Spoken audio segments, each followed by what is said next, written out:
That felt like a more official start this time because of all of the pre-show. Wait, it's not really pre-show. It's more of like a, what do you call it? I think you could call it like a pre-flight, maybe.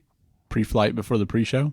Sure, let's go with that. Let's go with pre-flight. I think that's also a John Syracuse term. We can't do it. It's definitely not pre-show because pre-show is an established thing. Yeah, that one might actually be trademarked. Oh dear Lord, we're gonna get sued. That and follow up. It's gonna be a whole thing. Trademark You definitely can't say that. Okay, here's a question: have you ever seen? When you look at a food or drink item, you see the ingredients on the label, and it's like, red number 40, and we're in America, so like, nothing's real. Yeah, right. High fructose corn syrup, red 40, everything. Yeah, everything you really need. But here's one for you: have you ever seen trademarked things in that list? I'm trying to think. I mean, you'll see like general spices and no, some parentheses that's not what and I mean. Stuff and like Zang gum. I don't think I've ever seen anything trademarked. Yeah, so somebody I know sent me a picture of the C4 energy drink that he was drinking. Mm-hmm.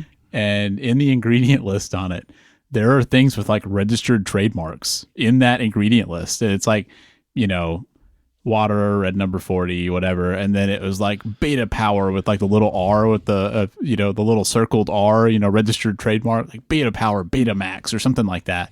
And it's like, how deep does this go? That's now I've got to go look up that thing and see what that is. And it's like this recursive ingredient list. It's terrible. That seems highly questionable. It's very American. Also, like, why would you want to be maximizing your amount of beta? Yeah, that was the other thing. Like, what a bad name for an ingredient. Where's my alpha max?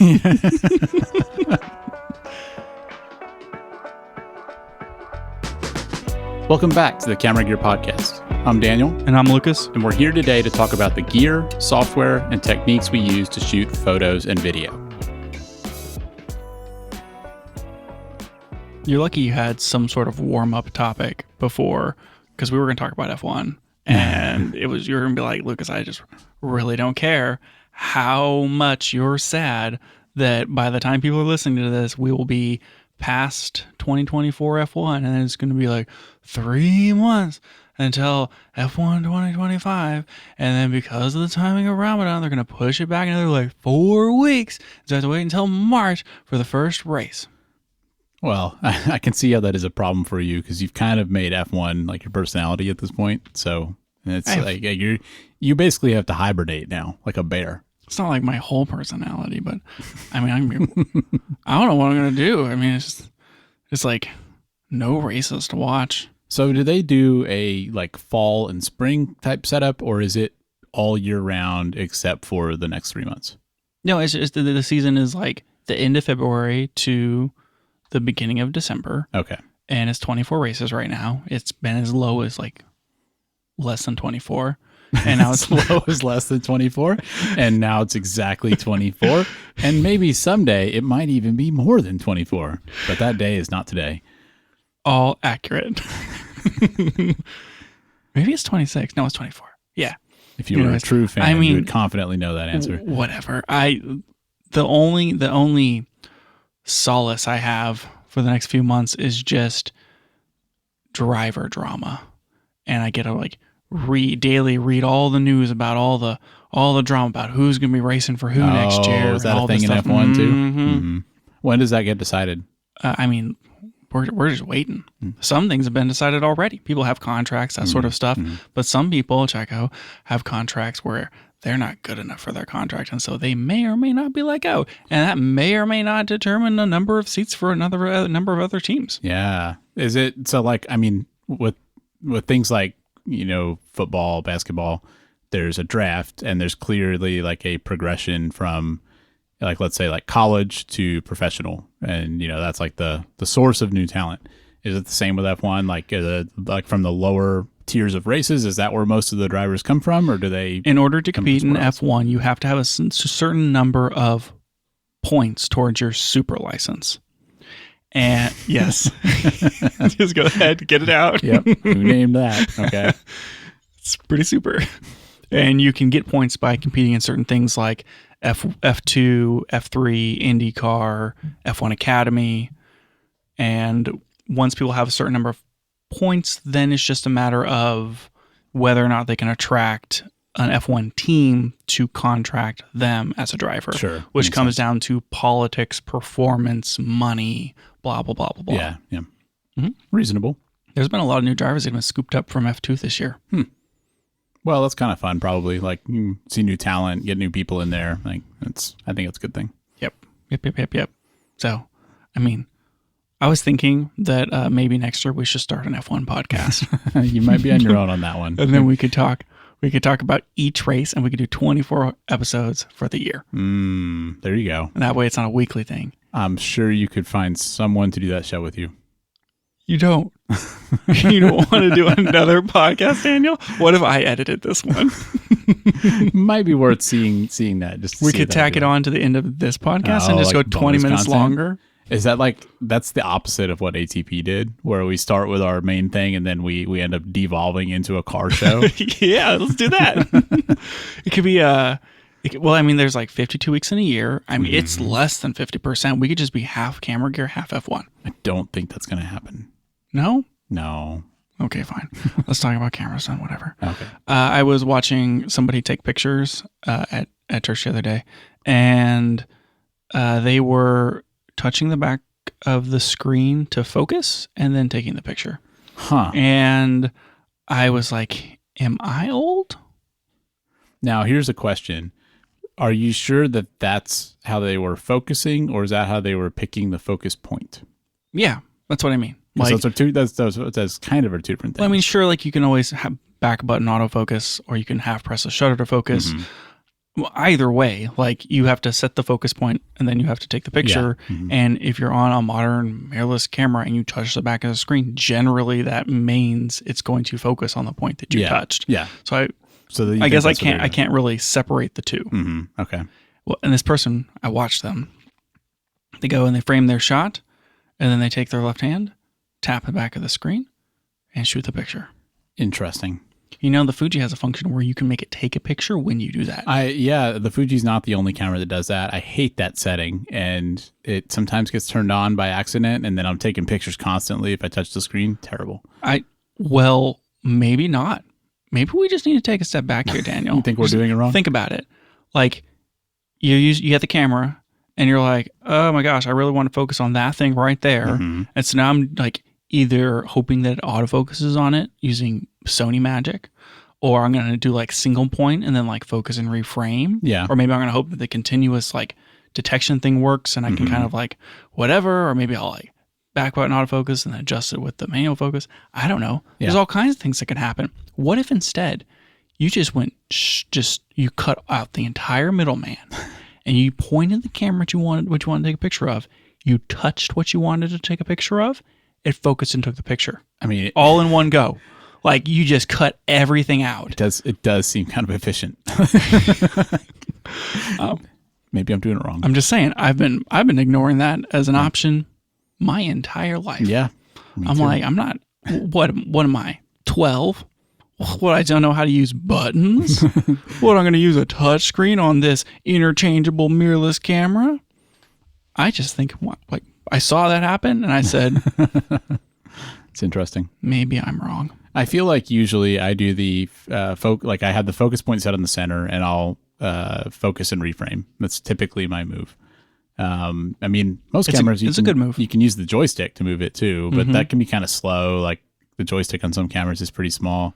I know I've also seen some cameras where you can use the touchscreen as kind of like a trackpad when you're using the EVF. That seems like a cool option, but I never think to do it. That's like really denying the touchscreen. Yeah. You're like, I don't want to use the touchscreen so bad. I'm going to use the touchscreen as a joystick. But I feel like the overall problem with using the touchscreen the way you're saying is the EVF, because I feel like when I'm really like locked in on taking pictures, I'm wanting to use the EVF when I can. Yep. And then that option just isn't available. And so because it's not available there, I don't think to do it that way when I am using the screen. I mean, the closest parallel to that is the eye track autofocus in the EOS R1 and the R5 and the R3. Yeah, but we're not all on that level. So no, we can't all be cool Canon shooters. Mm-hmm. Yeah, I don't know. I feel like that's kind of in the same category of you asking like what way you hold the camera, where it's funny that we're all using these same tools that have these same capabilities, and people just use them in different ways. Whenever I use the touchscreen as a trackpad function, I end up just moving the focus point around with my nose. Yeah. On purpose or on accident? Definitely on accident. Yeah. But what if I got really good and could do it on purpose? Nose tracking, autofocus. That's the key. You're like, why is that guy sliding his camera around on his face? What's going on over there? I'm just like behind the camera, just kind of like wiggling my head around. Like, what is that guy doing? I don't know. He takes good pictures. Yeah, I don't know about that. Okay, ridiculous. Yep. Anyway, all right, next thing. So this is before we get into it, we have like one announcement, but this is our end of year brand review episode. Yep. So like a few things up top. One, I think this is coming out 12/17. Mm-hmm. And then the next week is the 24th. Yep. And then the next week is the 31st. Yes. And so we're going to skip a week for Christmas. Yeah. So there will not be an episode on Christmas Eve. Yeah. No one was going to listen to it anyway. Yeah. Spend time with your family. Probably. The cameras will be here when you get back. Or they'll be under the tree. One can only hope. Oh, man. Boy, fingers crossed that I get like tons of film this year. Oh, That's man. just what I'm hoping for. Yep. Yep. Just weird stuff. Yep. It's Street Candy seems to be on like a dearth of film options. Like most of the stuff that they're selling are just like repackaged security camera footage. Huh. So, I mean, the only thing, so it's like, that's not an option. There's a lomography stuff. I don't even know what they have in stock. Really, the only thing I want is Santa 100. I want that in my stocking. You want that to come down the chimney at Christmas? You know it. You believe in Santa? After that, I believe in anything. He is real. Anyways. Cool. Yeah. Okay. So like you said, we do have a couple of, kind of like end of the year recap things that we've done every year. Yep. And is this our third camera of the year episode? I think it might be. That's pretty impressive, isn't it? I'm so excited. Yeah. I'm so excited about camera of the year. Camera of the year is next year or next month. Next month. This will be the last episode of the year. Next week. Well, no. The week after next. 2 weeks from now. There you go. Yes. Calendars. Mm-hmm. And then today is the brand, kind of like brand review, brand overview, right. Something like that. Yeah. Anyways, and then going into 2025 and kind of gearing up into this year, we are going to roll out a Patreon. Yep. And so we want to announce that in this episode that, it'll probably be live by this time, I think right? It will. Yeah. Okay. Yeah. So it should be live by now, and there'll be notes in or links in the show notes. Mm-hmm. But just for those of you who want a way to support us and kind of help with hosting costs and that sort of thing, if you want to, throw some dollars our way, we're going to go ahead and, get a Patreon going and make that available. Yeah. Yeah. And we're not like taking any content out of this show. Like this show is going to stay exactly the same. We don't even really have plans right now to do like premium content. I mean, if that's something you would like to see, then let us know and, we'll consider it. But yeah, it's just kind of a way to support us and, hosting costs, but also like honestly being able to buy gear to test and talk about on the show. Like, yeah, that's all good too. I just bought a bunch of timecode stuff recently, and part of why I got it is that we can understand it better and have more to talk about and stuff. So, it helps for things like that. But yeah, no pressure. If you want to support us, you can. It'll be patreon.com/camera gear podcast. And that link will be in the show notes. So, we don't have ads on this show. We'll probably, mention it here and there, in the upcoming episodes, but yeah, just if you're interested, it's out there. Cool. All right. Let's get into camera brand reviews. I went back and I listened to most of last year's episode. In full transparency, I fell asleep right around the 40-minute mark. Oh, geez. Hopefully that's not a common situation. Ruh-roh. Anyways, and I think that in gearing up for that, I was like, man, we got to like score these things, or we got to like force rank them or something. And we didn't successfully do that last year, and I think that that's just not going to work. And now other podcasts have started scoring using letter grades, and so we definitely can't do that. Yeah, we can't be copying. Yeah, so I'm going to go ahead and stick with what we did last year, which is I've tried to collate a list of like top camera or lens releases or stories for each brand. I kept the brand list basically the same as last year. And we're going to go down the line, and Daniel and then I are going to pick one story from the list. And like, this is what we think was like the top story or release or whatever for that brand this year, why we think that's the top story, and then kind of give like an overall, whatever thumbs up, thumbs down, like, do they do good this year? Or what do we think is going to happen next year, sort of thing. Yeah, that sounds good. Yep. And I'm warm, so I'm going to take my shirt off for this. Oh no, I don't know. I don't know what that means. I don't know what's happening, but I guess that means I'm starting while you're doing whatever's happening over there. So I think our first, all kinds of rustling going on here. Perfect. That's gonna be great radio. Okay. Now I'm ready, Daniel. Okay. Let's do it. So our first one on here is Canon, and then do we want to like rapid fire this list of things? Okay. If you want to know the whole list, too bad. Too bad. Listen back to this entire year of podcasts where we talked about all these we covered a lot of these things. Yeah, we really did. I did a lot of work to make these lists. I'm not just going to give that away for free. You know what? If you support us on Patreon. Still not going to send out the list. But you'll feel bad for not sending out the list. Yeah, there we go. That's how you, just every dollar is more guilt. Perfect. Okay, am I going first or you? You can go first for Canon. All right. Unless you don't want to. No, I guess I will. So I think I'm actually going to pick... This really means that I get to go first for Fujifilm. So that's you're teeing yourself up for that one. Yeah, I am. I think I'm going to pick RF being open to APS-C lenses. I feel like that's been such a recurring theme that we've talked about a lot, and that people in the community have wondered, like, will Canon ever open up the RF mount? And it's like we're finally seeing, like chinks in their armor now, or like they're not opening it fully up, but at least on the APS-C side, they've started letting Tamron and Sigma make lenses for RF with autofocus and all that. I think it's an interesting move. Like, it's definitely a notable thing that happened. I think it's good that they did it because I think that their APS-C offerings were pretty weak, and I'd still like to see them do it for full frame, but at least it's a start. I feel like Sigma and Canon are just staring each other down, waiting to see who blinks first. This is like the Cold War, but for RF mount. That's probably a bad comparison and maybe a little mean. So I'll take that all back. But I don't think Canon is going to do it. They want the money. Mm-hmm. They don't want people to buy Sigma lenses. They want them to buy Canon lenses. And I don't think it's ever going to happen. But every time people ask Canon about it, they're like, oh yeah, like if Sigma would get their act together, we'd let them make lenses. And Sigma's like, we've already made the lenses. We're just like waiting for Canon to just give us the go ahead. And it's like, who's gonna bend first? And they're both just kind of like smiling through gritted teeth. And I don't know. I don't think it's ever going to happen. I don't think they're ever going to open it up for full frame. I hope that I have to eat my words next year. It does feel like more than any other brand, Canon has made, I mean, we don't know their financials, but I just have to assume that Canon has made their lens sales a larger portion of their success than some of these other brands. Because it feels like Sony, Nikon, etc., like surely they make money on their lenses, but it doesn't feel like it's as like they're not pulling in all that revenue the way Canon is on these RF lenses.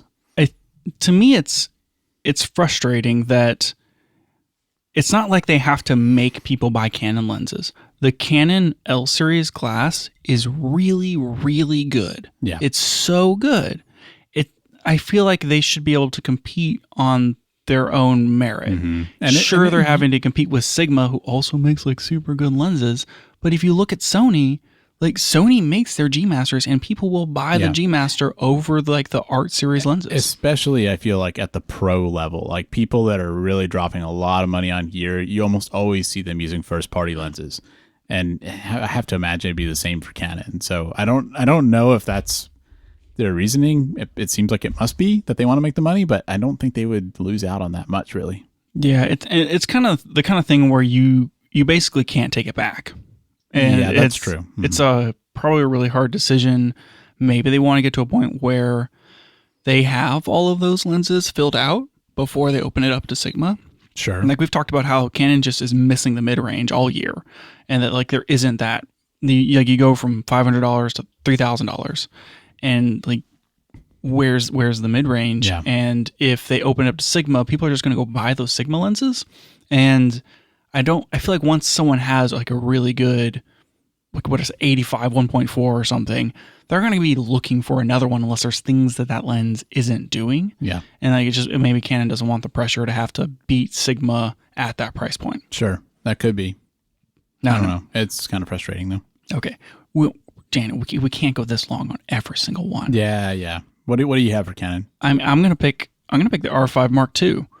I think that when considering, I'm gonna call them both flagships. I know like the R1 is the flagship camera. Yeah, but only kind of. Like we talked about that a lot in our episode on the R1. But I think that the R5 II is just as much of a flagship as the R1 is. Mm-hmm. And I think it's the more important camera with the stacked sensor and the high megapixels and the speed and like the video features and getting the eye tracking thing that came from the R3. Totally agree. And like all of the autofocus system where it can do like a pre-focus and whatever. I think the R5 II is one of the best high megapixel stacked cameras out there. And it competes heavily with the A1 and the Z8 and the Z9, and I think that it was exactly the camera that Canon needed to release. I think that the R5 original had a little bit of lackluster to it because like the overheating 8K Agreed. and like the battery and all this other stuff, and I think the R5 II rectified everything that Canon had issue with on the R5. Yeah.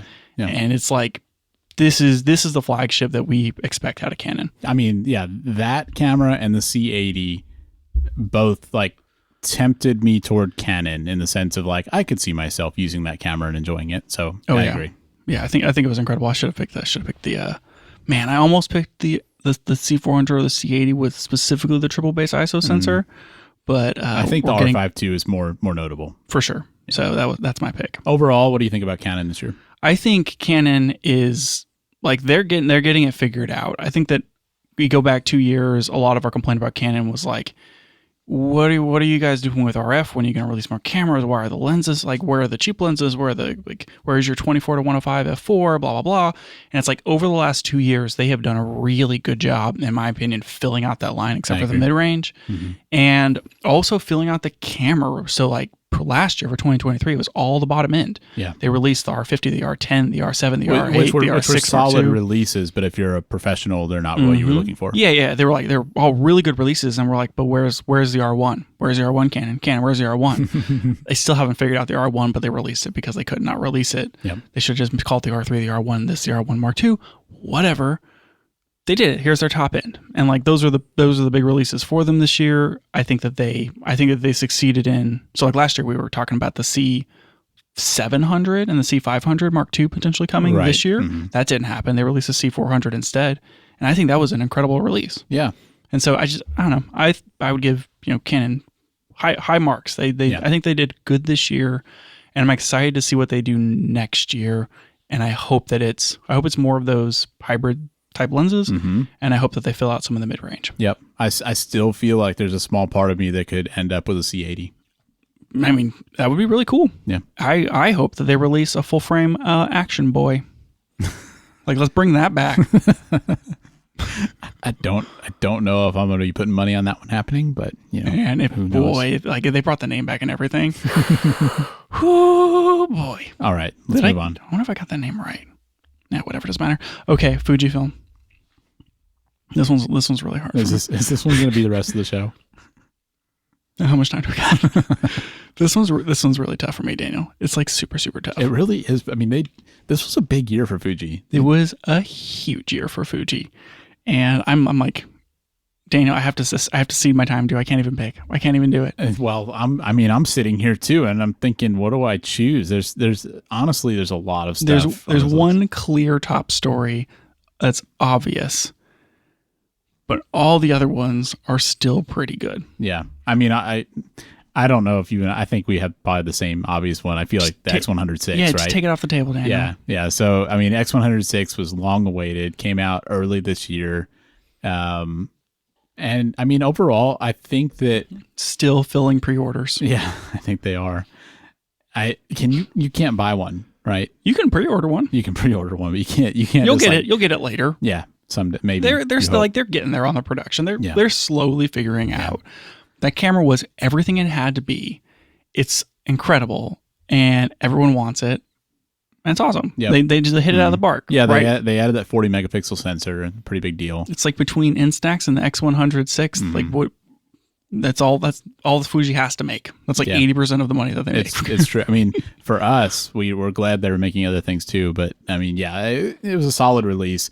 I feel like with the X100 VI, they didn't do anything like outlandish or wild. Like there was nothing about it where like it blew me away in the sense of like, this is incredible. I can't believe they added this value. But it was just a solid release. Like, I mean, like you said, it was everything it needed to be. And it's been very popular. Yeah, super love it. For my pick, I'm going to say that I have to push the GFX Eterna into next year. So I'm going to cheat by mentioning that one. Because it's not actually buyable yet. Mm-hmm. And I'm going to tell you that I really wanted to pick Reala Ace and F-Log 2C. There's so much stuff out here. So much good stuff. I don't know. I'm going to pick the XM5. That was, out of everything else on here, that was the one that I would have picked if I had a second choice. I think that it hits this really nice sweet spot in that end of the camera market, $800. Mm-hmm. And it has great video features. I mean, you can shoot open gate, you got 10-bit. Like, it is as good of a video camera as like the XS20. And you can get it for a decent price. It has a much improved autofocus system that we're now waiting for that to come to all the other X Processor 5 cameras. Yeah, I think I saw a thing just maybe today from Petapixel saying like it's not quite as good. They compared it to a Canon R10. Yeah. And they said it wasn't quite there, but it was very close. Yeah, like they're closing the gap, and hopefully, that it's signs of things to come as far as improvement for the autofocus. But just as like a pocketable camera, it's super tiny, and you get all the film simulations, and it's the XT4 sensor, right? It's that 26 megapixel sensor, which is proven. It's a really good sensor, and I think it's a nice release that we finally have something from Fuji that's new. Under $1,000. Yeah, because it felt like that. We said several times in the show that we felt like they were going like to be the new Leica. Yep. And everything was going to be high end, and then they come out with this camera that competes at the lower end and competes very well. I mean, like, what was that one we were talking about recently? Was it Sony came out with, like, it wasn't Sony. Somebody came out, Nikon came out with the Z50 Mark II. Z50 Mark II, yeah. And it's like, why would I buy this when I can get the XM5? It seems like a better deal. Like, it's a better camera for less money. Newer sensor for sure. Yeah, so definitely a competitive a newer 5-year-old sensor. Yes. Okay, cool. So we did it. We got out of Fujifilm in less than 10 minutes. You haven't told me overall, what do you think about Fuji this year? Oh, jeez, man. I think that I'm really hard on Fuji because I am in their system, and so I know the most about Fuji cameras and their menus and their autofocus because I'm like living with it every day.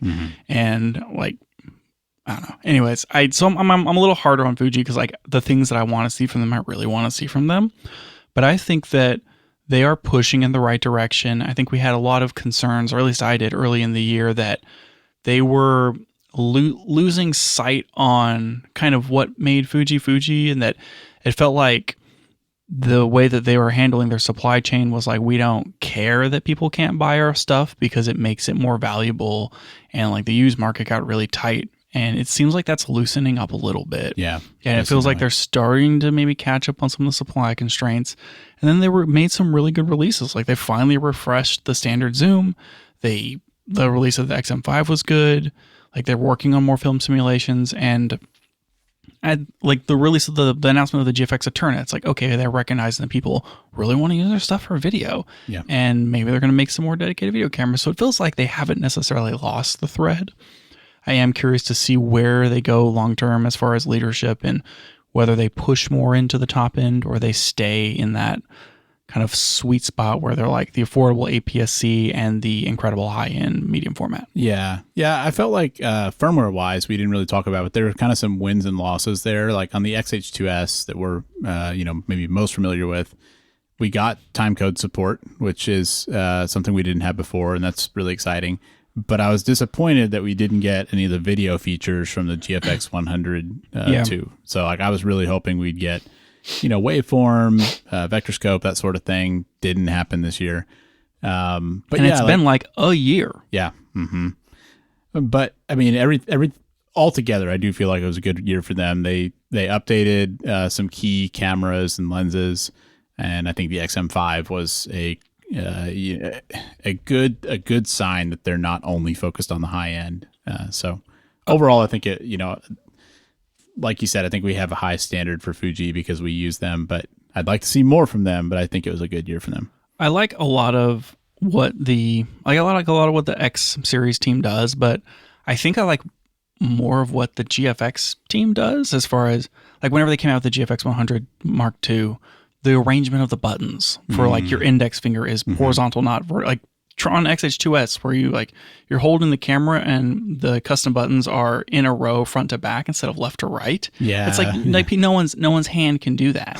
Why would you set this up this way? You have the GFX, which is an amazing layout. Why would you not do the same thing on the smaller? And it's like the GFX team and the X team don't really talk to each other. Yeah. It's like the GFX team is like, we're going to make a box cinema camera and we're going to put all these like waveforms and stuff in our cameras and it's going to be like super duper cool. And the X series is like, it looks retro. Guys, like, talk to each other. Yeah. Share some code, get some firmware features in there. Yep. Anyway. I have Hasselblad on this list, but I told you that we weren't going to talk about Hasselblad. I literally know nothing about any of these things you put on here. We talked about the 907X CFV 100C, Daniel. Yeah, we did. And it has a little star next to it. I don't know what that means. That's probably a copy-paste error. Yeah, let's skip over them. That one's going to come back, Daniel. Whenever we talk about camera of the year, that one's coming back. Spoiler alert. Jeez. I'm just saying, one of the new topics for camera of the year this year is best film camera. Because we got new film cameras. Yeah, I'm sure it is. And because that one technically also shoots medium format film, it's on the list. All right. What's after Hasselblad? Leica. And since you went first the last two times, I'm going to jump in and take this one. It's the Q3 43 millimeter. But Lucas, that's the only one of these I know about. Yes. That lens is so good. Is it just because it's APO or whatever? Apochromatic. Yeah. It's so good, Daniel. It's so good. I want one. You think you'll ever own one of those? Like a Leica fixed lens? I'm going to say that there is a non-zero chance that sometime in the next 10 years, I get my dirty, filthy little hands on some Q something. 100% agree. And I hope that it's the Q3 43 millimeter. Yep. That does seem like the one to beat at this point. It's just so good. It's so good. Like, if you think about what you're getting, that 43 millimeter APO lens, that's like a $4,000 lens. That lens is incredible. And then you add a camera to it. I mean, they're putting a 63 megapixel sensor into a full frame 63 megapixel sensor for $2,000. It's a bargain at that price. Yeah, I mean, I'm sure you put them together, it's like a $6,500, $6,900 camera. But the components themselves are more expensive than the whole. I'm losing the analogy. I think that was the win for Leica. They had a lot of other cool things that they came out with this year, but the Q3, I think, trounces them all. Yeah, I was going to say the D-Lux 8, just because I think it's interesting that Leica makes something that is actually kind of affordable for a normal person. So that camera is like $1,600, and it actually seems like a pretty reasonable competitor to the X100VI. Yeah. It's lower megapixel, I think, but it does get a zoom. Yeah, it's like a little micro four third zoom, like nice little carry around camera, and it's a Leica, and you get the Leica monochrome. Yep. So, I mean, kind of cool if they have something, at that lower range, and it's good. It's just good in general to see these brands still supporting. I mean, we say low end, $1,600 is still a lot for a camera, but compared to the other Leica cameras, it's very cheap. Leica can just do whatever they want. Yeah. They released I think the M11D, which is like a digital version of their film camera or something. I just honestly spend very little time thinking about them or looking at their stuff because it's all so expensive, and I just can't picture myself spending $6,000 on a camera. I don't understand why you didn't pick the SSL3. That is the premium full frame L mount camera. Yeah. No one else is making one. Yep. Panasonic's not making one. And it's the way that people think it tends to go is that maybe Leica gets access to those things, for an exclusive time, but then that could tell you what's to come for the next Panasonic high-end cameras. So, maybe there's some of that. I don't know, but I'll pay more attention whenever Panasonic releases it. Yeah, I would give like an opinion on how good or bad Leica did this year, but they don't care what I say. It's very true. They're Leica. They can just keep on Leicaing. Yep. Leica it or not. Mm-hmm. Daniel, I did add this one on here. I can't even remember if this came out this year. Do you want? Are you talking about this next one on the list? Yes. No, you're on your own on this one. I looked it up just to remind myself what it was, but you're on your own. Let me see if this came out this year, actually, because that would be really awkward if it didn't. This is I'm pretty sure it did. July 22nd. Yeah. I think I didn't. Did we talk about it on the show? I feel like we did. Man, I don't know. Okay, so this is the Pixii Max. We've talked about That's the Pixii. Pixii. Yeah, we talked about the Pixii before, and I think that we don't talk about it enough. Why is that? I don't know. It's because it's clever or so whatever. what's the deal with this camera? Because I think it's a full frame sensor. It's not actually very high megapixel. It's like 20 something megapixel. Yeah. But they make such a big deal in their marketing material about like, look how much detail there is and why. Like, it's not like this mega high megapixel sensor. So what's different about the camera? Why is it exciting? Daniel, you're gonna like make me try to remember like the whole deal with this thing. You put it on the list. Yeah, I don't. Yeah. The point of the Pixii. I thought the original, like the non-Max one, which I thought was an APS-C camera, maybe it was full frame.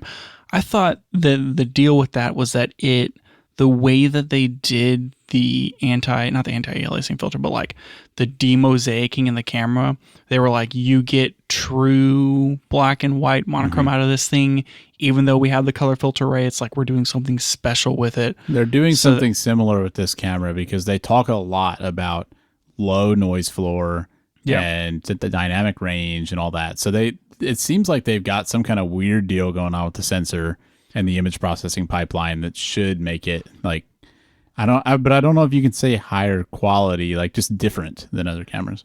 I'm now wondering if like I'm just remembering it wrong, but it was the Pixii, right? Where it was like because like when you shoot in monochrome, like if you shoot on a true monochrome black and white sensor, because you take the color filter out, you get like a third extra stop. Right. And that's why Leica sells those monochrome only versions of the Q3. The whole deal with this one was like you get that, but you also get color, and you like flip a switch or whatever, and you're basically bypassing it for free, which we're like, is that really like how that works? But anyways, this is the full frame version, and it came out this year. Yeah. And it doesn't have a back screen. Oh. That's the other cool thing is it's you just shoot, Daniel. Oh, okay. Yeah, you just got to feel the photo. Yep, you just get out there and you just shoot. And doesn't the M11D not have a back screen also?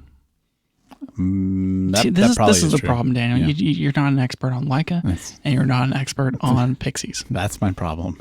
And we clearly don't know enough about this camera, and that's also a problem. It is. Where are people going to get their esoteric camera news if we are not experts? We better work on that. Yeah. Okay. Next year. All right.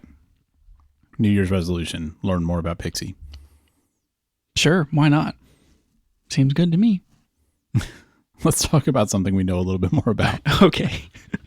Nikon/Red. Oh, I think that Pixii did good this year because they're still a company. Oh, okay. Oh, honestly, like I'm gonna give this some credit because anybody that's trying to do new stuff, like, I respect it because there are a lot of well-established players in this market, and I wouldn't want to try and jump in and make a new camera. So I think it's cool. Yeah. And speaking of the well-established players, Nikon and Red.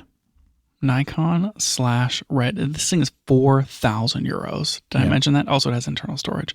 Anyways, do I get a pick this time? I think so. Yes, I'm picking Nikon buys Red. Shocker. What? Shocker. What? That was out of nowhere. Yeah, it really was. I still think it was what we talked about, which was like Nikon is just like in the boardroom and Red's suing them for the internal raw encoding, and they're like, for how much they're suing us, we could just buy your company. And they're like, yeah? Huh? And then they did. Yep.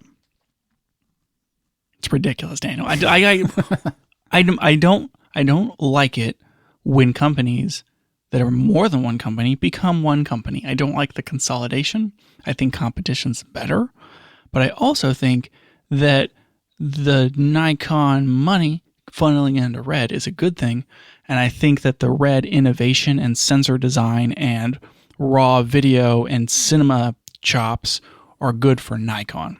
Yeah. Because Nikon really wanted, they're like, and RAW, and whenever the original Z6 came out, they're like, it supports a ninja, and look at this person doing a backflip, Nikon for video, teens. And it just never has really got a hold. Like, they're great video cameras, but it feels like they haven't captured like the YouTuber community or anything. For sure. And Red is well loved and well hated, but well loved too. And I think that this is going to be a really interesting pairing. I think that there's a lot of opportunity here, and it's just one of the most interesting camera stories of the year, in my opinion. Yeah, I think so too. And I agree with you that generally I don't like mergers, but I think that this helped. And we've talked about this maybe a couple weeks ago, like recently, that I think Nikon has ended up back on the map. Like it definitely felt like Canon and Sony were sort of running away with the mindshare, of cameras. The language that they would use in F1 is on the front foot. Okay, on the front foot. Yep, you got it. And I feel like Nikon buying Red kind of pumped a lot of energy into their brand, and I think it's going to be interesting to see, but I think it gives them a real chance of competing against, Canon and Sony, like especially in the professional video type space. So I thought it was really cool. I like where Nikon's going, and even though we both know I'm eventually going to switch to Sony, I really dream one day to be a Nikon. Yeah. Nikon, you shooter like my dad. Just you and your dad shooting your Nikons. Just shoot Nikons with our super zooms. I'm not actually sure what else to pick from this list. I think if I had to pick one, I'd say the Z6 Mark II, just because it seemed like a very solid release from them, where it's like, here's a new, good kind of standard camera, like I'm not at the low end, but I'm also not spending, Z9 money. And I think that was a really good release for them. I think you're underselling what the Z6 Mark II was. I do think that it was a little compromised with that partially stacked sensor. I think that it got them closer to what a stacked sensor can do, but it resulted in some weird caveats. Yeah, I remember that. However, the Z6, was it the Mark II or Mark III now? I'm confusing myself. I think it's the Mark III, maybe. I think they are on 3. Yeah, sorry. Z6 Mark III. Because the 2 came out and then the 1 came out 4. Yeah, so this is a 3. The newest. Yeah, I didn't put enough eyes right here. See, now we're confusing everybody. The Z6 Mark II is fairly old, and it felt like Nikon is doing it. They're bringing out all these cool cameras, $3,500 for a Z8 or the ZFC, which is also really cool, and that's $1,500. And that was it. If you wanted a camera-looking camera and not a Fujifilm looking camera, you were kind of out of luck. You had to shell out the big money or buy a really old camera. And the Z6 Mark III fulfilled their lineup. It was most of these brands, the one that sells, I don't know this for sure, but I just assume the $2,000 to $3,000 camera is the one that sells. That's where your prosumers are buying their camera. The ones who are maybe hobbyists are just getting into photography and starting to make money with it, those kind of things. That's where you're buying that mid-range.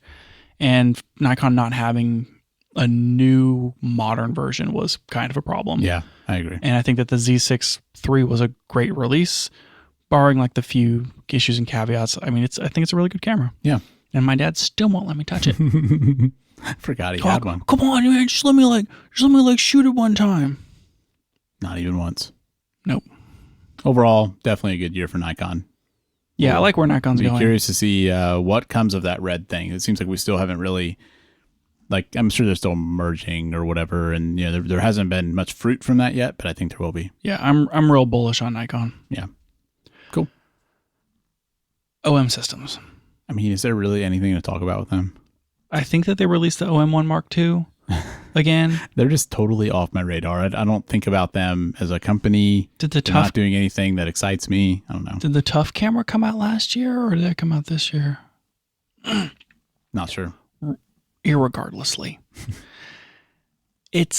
They're not they bought Olympus, they retired the name, and now they're just not doing anything. Yeah, it's kind of weird.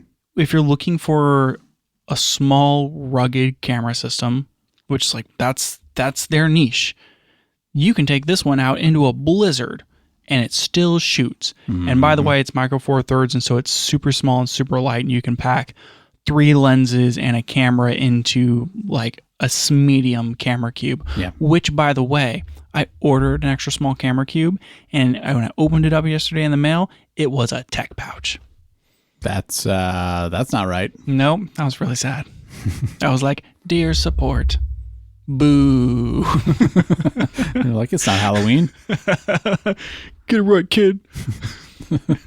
Anyways, yeah, so like that's the whole self-ROM systems, but like their cameras are all just old Olympus cameras, and they're not making like new cameras, and Micro Four Third is just less and less and less these days. And I feel like we have to give them a bad grade. You know, if we were grading cameras this year, it's like, or grading brands, like what have they done? You know, they're not doing anything to keep us to keep us interested in them. Did they or did Sigma release that whatever 150 to 500, which was just a full frame lens on Micro Four Thirds? I think that was Sigma, but I can't remember. I thought it was OM System. Even still, I think that there's potential here for them if they can really focus on that market. I think that there are people who want what Olympus provided, even if it's just a small little corner of the market. Mm-hmm. And it would be unfortunate to see that die. Yeah. Yeah. I mean, I don't want to see any camera company die, but they're going to have to get it together if they want to stay afloat. Mm-hmm. I mean, it's not like Panasonic's putting out any real Micro Four Third competition for them. If it's not a video camera, then like Panasonic. That's true. Anyway. Speaking of, should we talk about Panasonic? We should. Yeah. I'll go first on this one, and I'm going to pick something that they didn't announce, like the gaping hole, which is their next S1 series camera. Because how did we get through this entire year with no mention of an S1H Mark II, an S1R Mark II? Like, where is that? I just don't get it. The running joke for the entirety of 2023 was that the S1H Mark II was going to be camera of the year. Yeah, yeah. A whole year. Mm-hmm. And now we've gone through 2024, still no S1H, S1R, S1, no new version. Those cameras are so old. Yeah. There is no, like, you can get a decent deal on an S1 or, an S5. Well, I guess, there's S5 Mark II. Anyways, you can get a decent deal on like an S1 or an S1R. Like, they're not too bad. But like those cameras are so old. Yep. Like they're good, mm-hmm. but they're so old. And they've rolled out face detect and like all this other cool stuff. And it feels like Panasonic is just never going to do it. I mean, that's the deal. The phase detect's the main thing because the S5 Mark II came out, and that's a really good camera. I've been tempted by that camera a few times because even the lower end model is nice. And I'd be really interested in an S1H Mark II. So where is it? Like, it feels like something has gone wrong that they haven't released that update, and I'm curious what the deal is there. The S1R came out February 2019. That's a long time ago. It's like 6 years old. Yeah. Almost 6. They had all this momentum from the S5 Mark II and Mark II and Mark II X. Great cameras. We're like, okay, yeah, sure. Start with the mid-range where people are going to buy the cameras. Super incredible. Their face detect was decent. And like they had all this momentum, and then like nothing. Yeah. They released this year. They released the GH7, which is a good camera. They released the Lumix S9, which also really fun, really cool. Both sub $2,000 cameras. Like is Panasonic just done with the over $2,000 camera? Yeah, I mean you have to wonder, right? Like why are they only focusing on this lower end? But I don't know. I think they have to come out with something higher end eventually because it just those were popular cameras. So I think they can compete. I don't know if it's a matter of maybe it's a deal with Leica and Leica gets to own everything that's above $2,000, but Leica's not going to sell anything that's less than $4,000. Mm-hmm. And so like there's nothing in that gap. Yeah. And I just and like for like I've always liked Panasonic because of their video features and from the time I had the GH5 it was so good at video. Leicas are not known for that, so I wouldn't be looking. I don't know, man. The SL3 can shoot 8K. Mm-hmm. I wouldn't be looking at a Leica for video, but I would be very interested in a high end Panasonic for video because I feel like it would be really good for that purpose. So it seemed super obvious that the SL3 would be essentially an S1R Mark II. Yeah, and it just doesn't make sense to me why we haven't seen that. Like, I would think that that was going to come out within 6 months, and it didn't. And my expectation is maybe like that's what happens next year. But if we don't get some S1 whatever from Panasonic next year, I kind of am just giving up on it ever happening. Yeah. Weird to feel that way, but yeah, I kind of agree. What did I pick?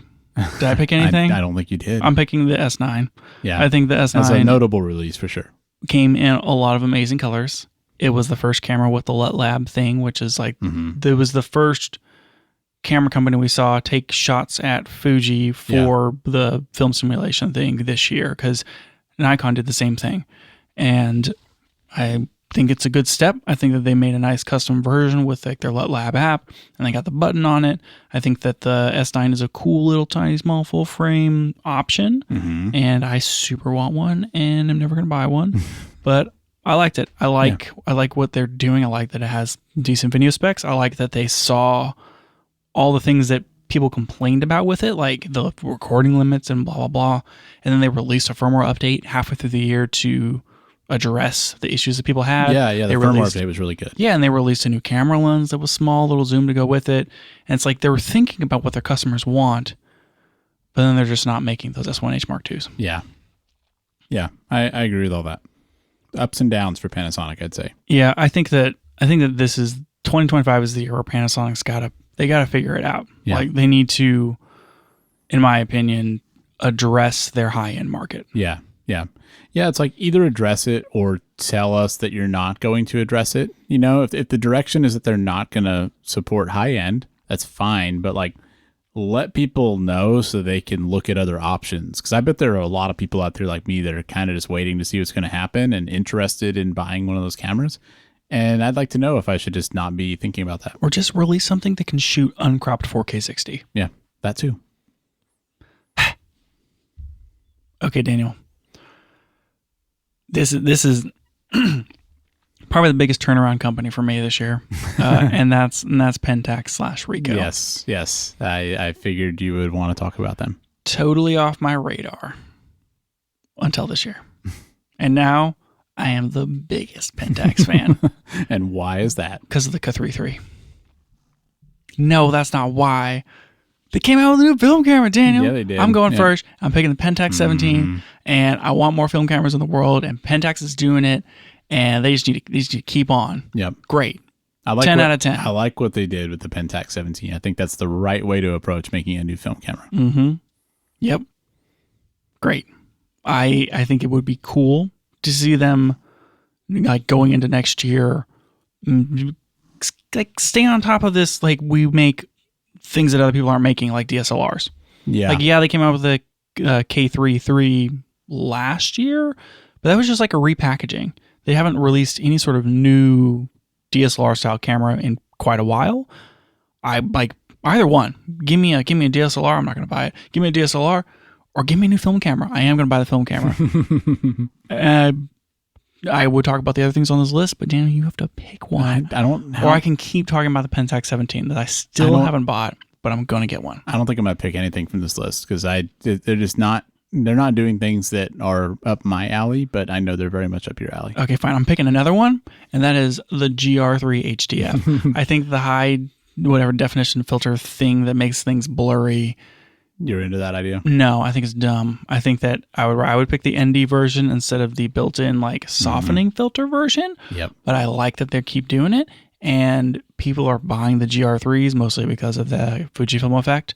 I do know some people were disappointed that they didn't come out with a GR4, and it's like, why are you guys doing this weird HDF filter thing? Like, you know, do it in a camera instead. That's kind of where I'm going. The GR3 and all billion different versions of it have gotten quite old, which is like the thing with Pentax and Ricoh right now is that they just keep keeping certain lines alive. They're just like, we kind of refreshed this like old thing and it's still old. Yep. It's funny that like the most exciting thing is a brand new film camera from them. Yeah. I think if they can do a GR4 next year, that thing will slap. And not because it has a mirror in it. That's their other camera line.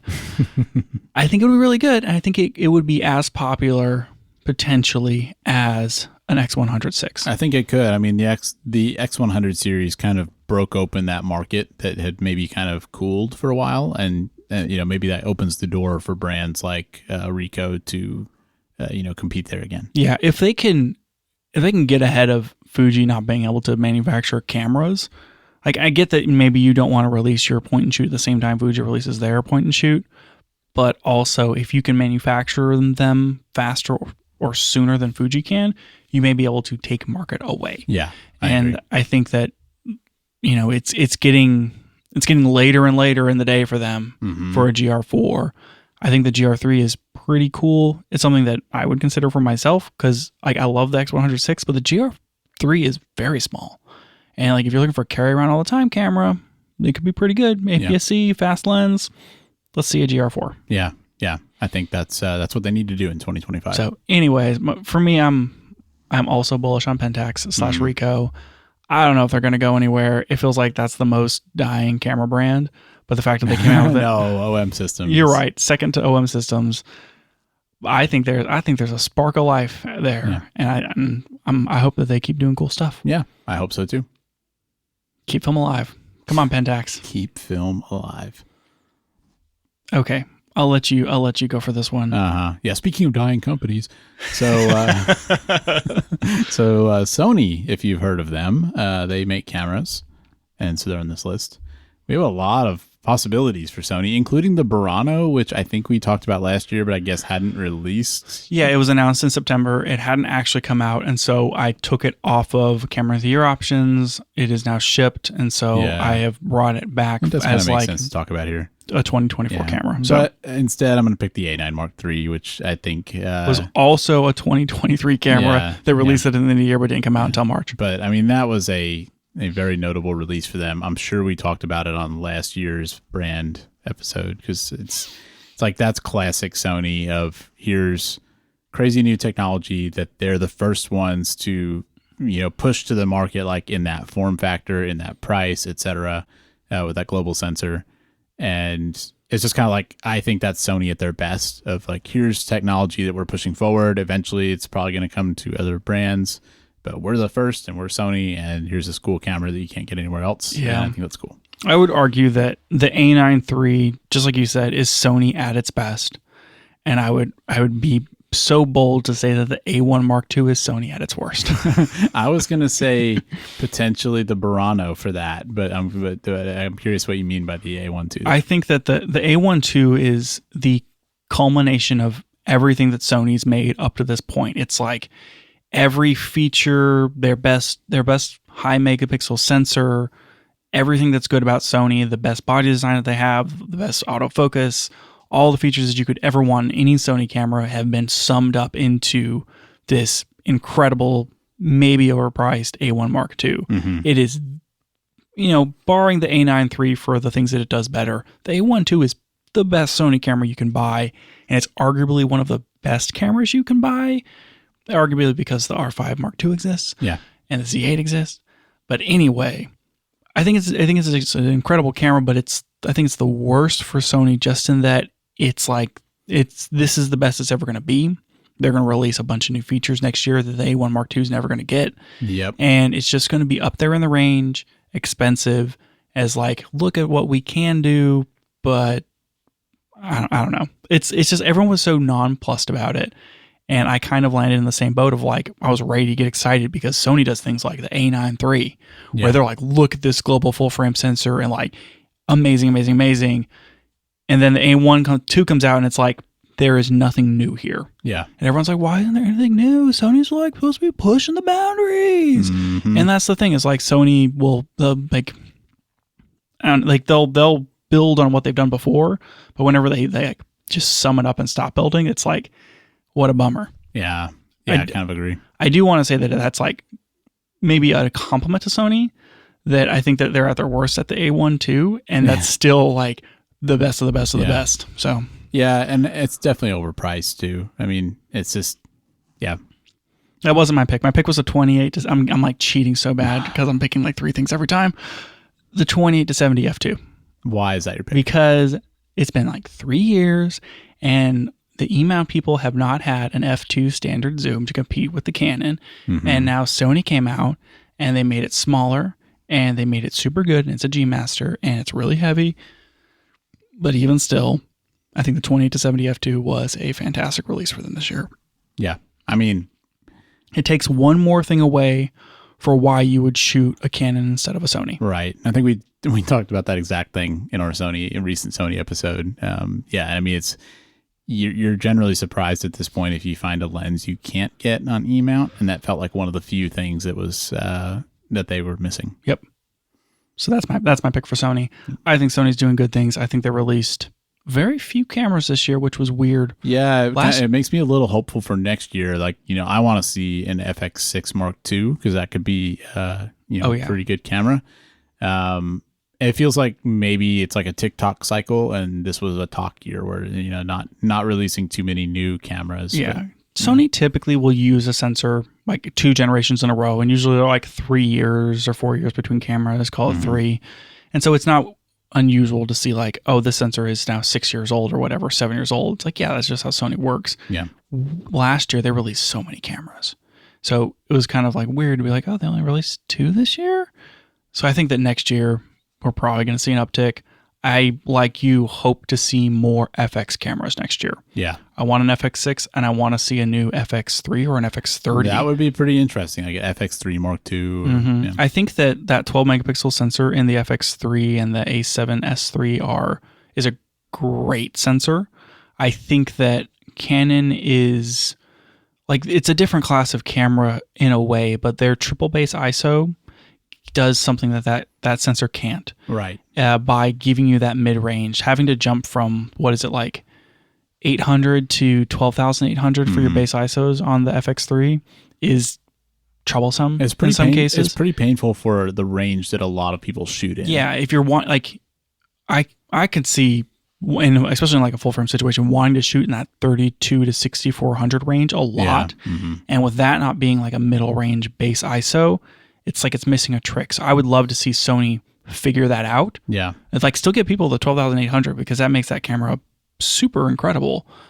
The other thing is it's stuck at 4K. I mean, I get that it gives them the readout speed and all this stuff, but yeah, things have moved on. I'd expect 6K oversampled 6K or open gate 6K are things that people really want out of their video cameras. And the fact that like the best A series video camera that Sony makes doesn't have those is starting to become noticeable. And so I think that there's room now for a different sensor in those low light video cameras. So I hope that like a new FX3 comes out next year. Yeah. Well, we can hope. I think it's very possible given how slow this year was for them. Yeah. We'll see. Yep. All right, Dana, we're almost there. We have to skip over Arri because they didn't do anything. Because I don't have to. Let's talk, I guess. Let's end on Blackmagic. I have DJI here, and then I made a note down here that we don't ever talk about Sigma or Tamron for this camera brand, which is kind of weird. Well, we didn't talk about them last year, and so I was like, I guess they're not on this list. Yeah, they're camera gear brands, but they're not camera brands, really. Yeah. I mean, Sigma makes a camera, but yeah. We'll do a Sigma Tamron exclusive episode. There you go. Sometime in the future. Maybe never. We still have to do the Leica Pentax camera history episode. We'll get there eventually. Yeah, it's on the list. Anyways, let's end on, because I like DJI, like they had a new Insta360 and a drone, some drones and stuff. So let's end on. Lucas, DJI doesn't make the Insta360. I said the wrong thing. They made like the whatever the new action cam thing, Action 5 Pro, whatever. Yeah, you're clearly very interested in that product, but okay, we can go. Let's end on Blackmagic. Okay, fine. Why don't you start? I'm having trouble picking here.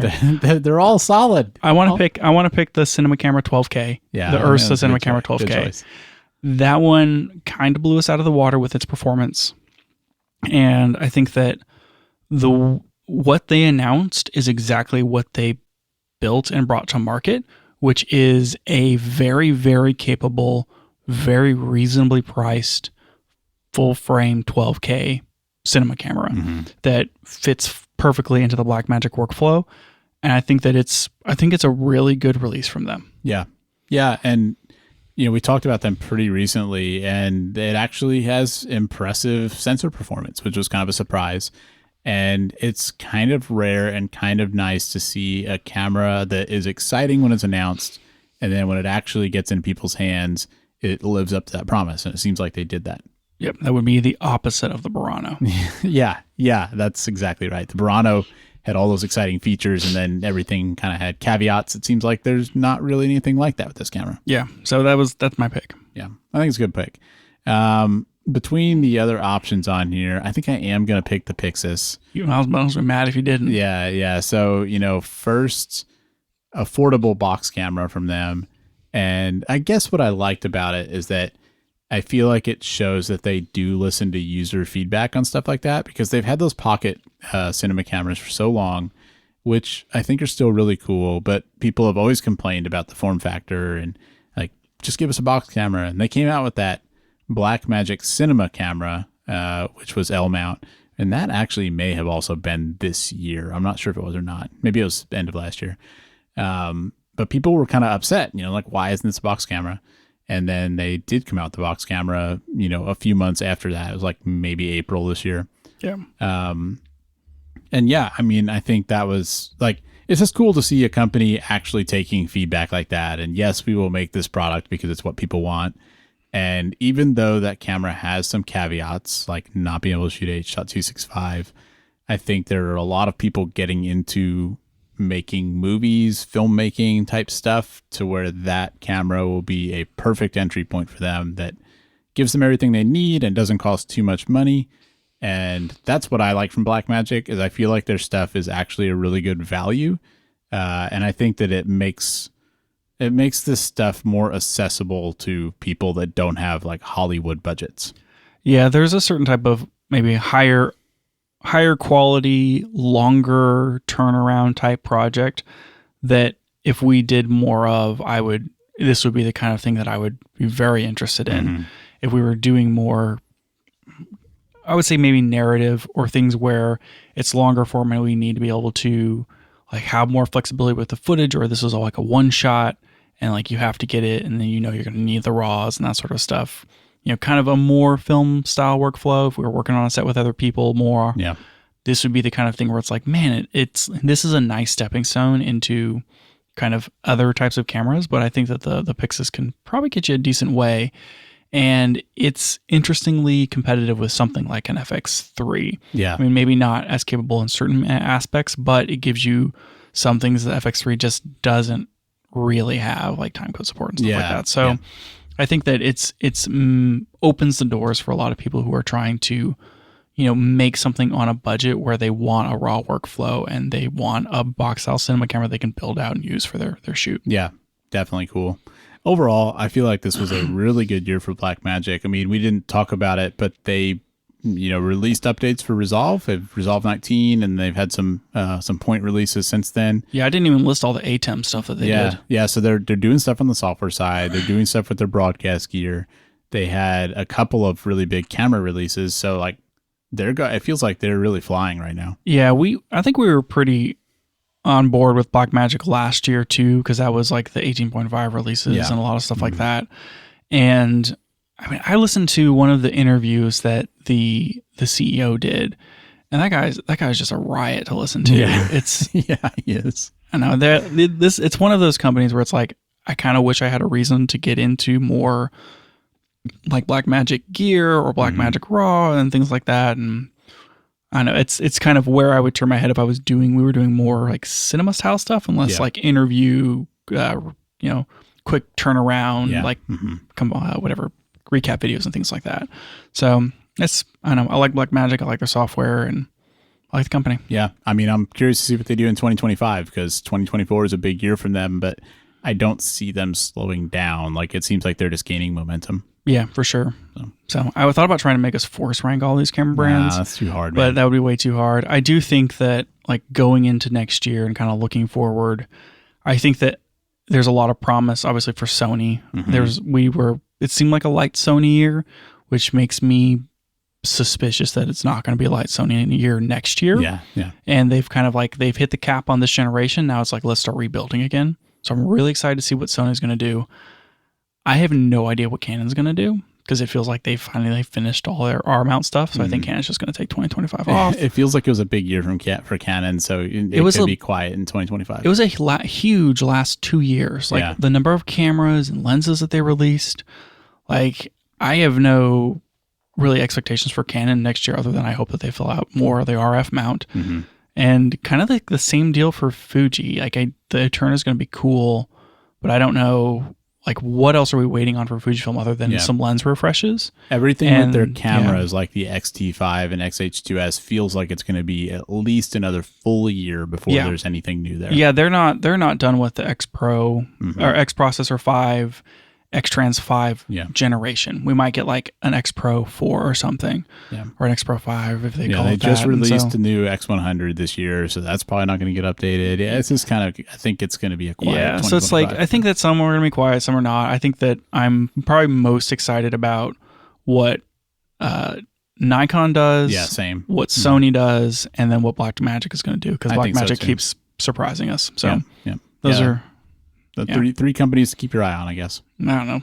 We're probably totally wrong, but I'm excited about all those. And then let's see Pentax come out with a new film camera. Yep. Yeah, you would love that, wouldn't you? Oh, yeah. The Pentax 18. That doesn't make any sense, Daniel. That's it for the show today. Thanks for joining us. And if you liked it, tell a friend so they can check it out too. You can find out more about the show at www.cameragearpodcast.com. And you can find us on Twitter at CameraGearPod. We'll be back with more next week.